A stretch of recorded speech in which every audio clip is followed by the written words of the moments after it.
Dulu saya tinggal di kampung, jauh lah daripada jeti ni. Kemudahan tak cukup, rumah pun tak selesa.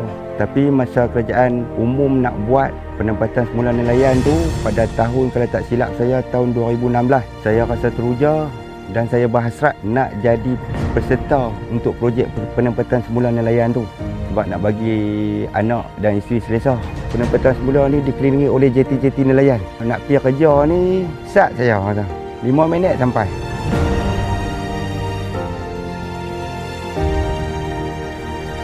Kau ingat lagi masa tu abang beritahu kami dapat menyertai PSN Tani Dawai. Masa tu dalam 2018 kot. Kau tak tahu nak habaq perasaan dia masa tu. Aku rasa gembira sangat-sangat, seronok, bersyukur pada Allah SWT. Rumah memang cantik, sangat-sangat selesa. Kira sangat-sangat puas hati lah. Hasil dari kami pergi ke laut ni, balik tu jual kat jeti yang terdekat lah kan. Paruh pada tu kami jual dekat Paris. Lepas tu ambil lah sikit buat balik untuk buat makan. Kalau ada lebih-lebih tu sedekah lah kat jiran-jiran, bagi kawan-kawan. Pakat-pakat rasa seorang sikit. Setiap kali balik daripada ke laut ni, cara tamat-tamat bot naik atas pelantak, angkat barang apa semua. Yang pertama sekali, ambil mutu ni, start mutu ni saya akan ronda habis saja. Seronok, syok orang kata tengok penduduk kat taman ni. A slum is a patch of sluggish settled area where the place inadequate with houses, consists of poor residents and lacking of community function. Slums are suffering from inadequate of public services, including poor of medical and educational care, especially living in a large population.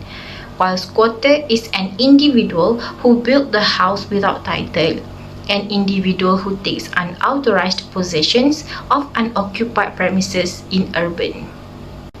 According to United Nations Human Settlements Programs, UN Habitat, slums are categorized by overcrowding, poor structural quality, inadequate access to safe water and sanitation, and insecure residential status. Malaysia is one of the most urbanized countries in Southeast Asia, doubling its share of urban population from 34.2% in 1980 to 71% in 2010. Between 1970 and 2000, the number of urban centres in Malaysia multiplied more than threefold, from 55 to 170, along with a doubling in Malaysia's population from 13.7 million to 28.3 million between 1970 and 2010. The slums in Malaysia often house low-income communities, migrant workers, and marginalized groups who face various socio-economic challenges. This is a newspaper clipping from New Straits Times that shows Kampung Mangkalinau in Sabah living in deplorable condition. This is also a newspaper clipping from the Star on 28 March 2023 said that most of the squatter settlements along riverbanks in Johor were occupied by foreigners, including those without valid travel documents. The roles of government in addressing issues related to slum vary depending on the specific context and country. Here are some government often play. The first roles of government is policy development. Governments develop a policy and regulation that aim to improve slum condition and address the underlying cause of slum formation. This policy may include land use regulation, housing standard, urban planning strategies, and initiatives to provide basic service and infrastructure in slum.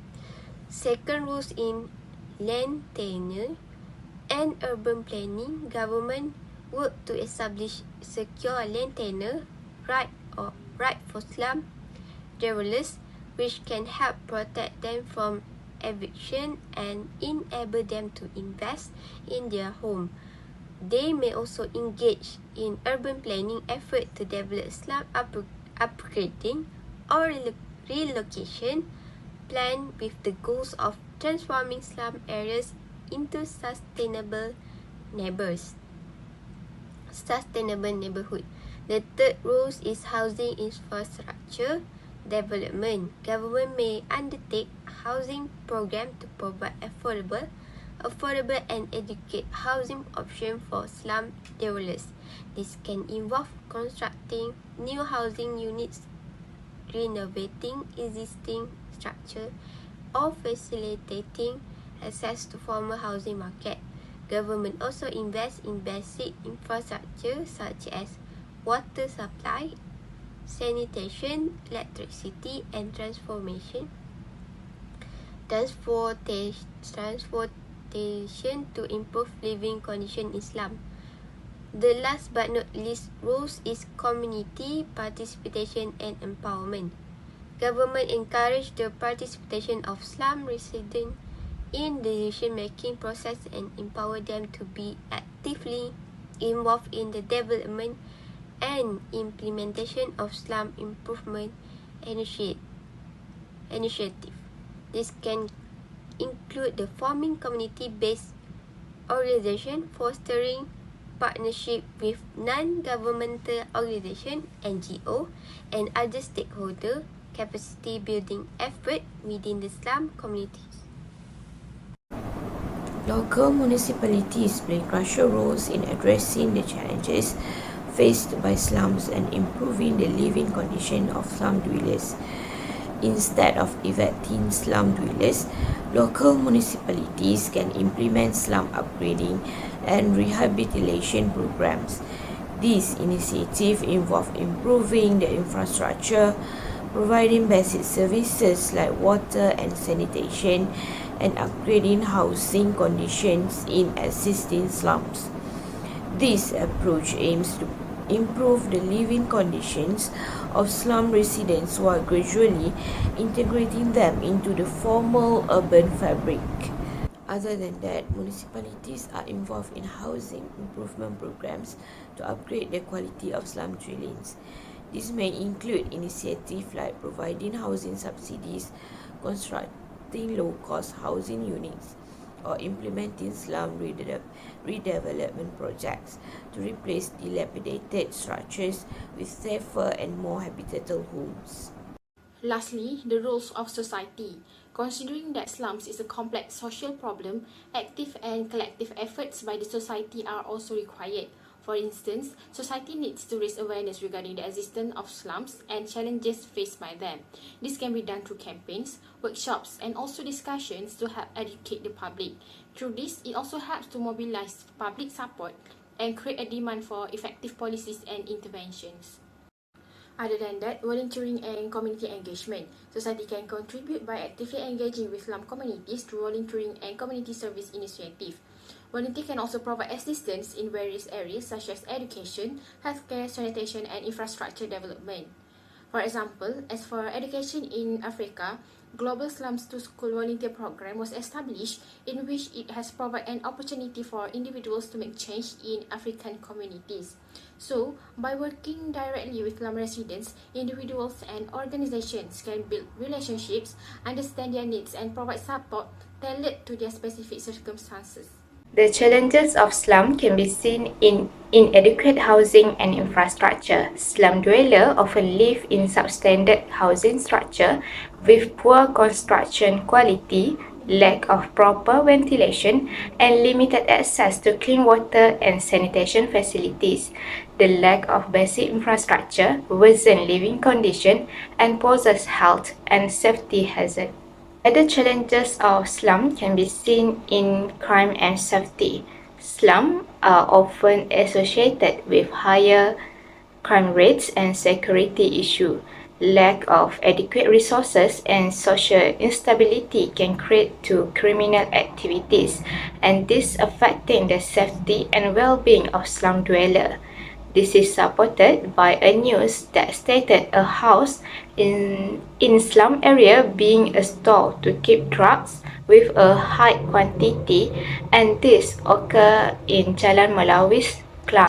Or solution to combat slum and squatters problem is develop affordable housing.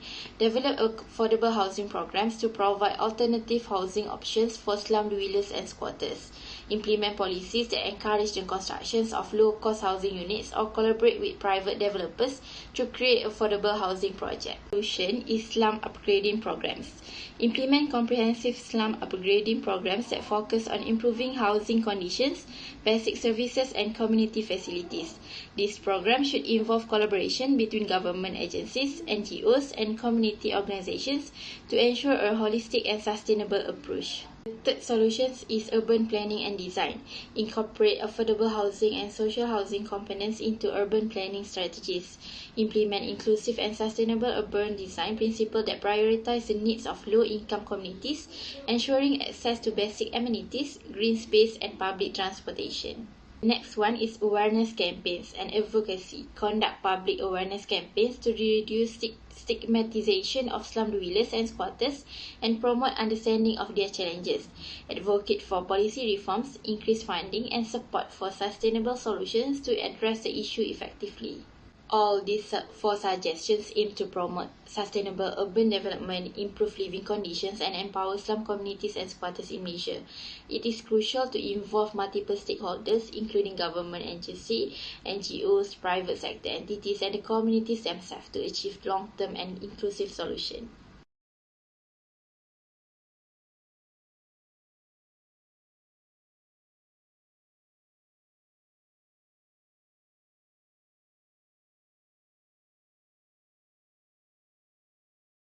Okay. Saya daripada agensi saya nak tanya beberapa soalan kecil boleh? Boleh. Komuniti nama apa? Saya Azmuddin. Asal? Saya asal daripada sini lah. Sini lah.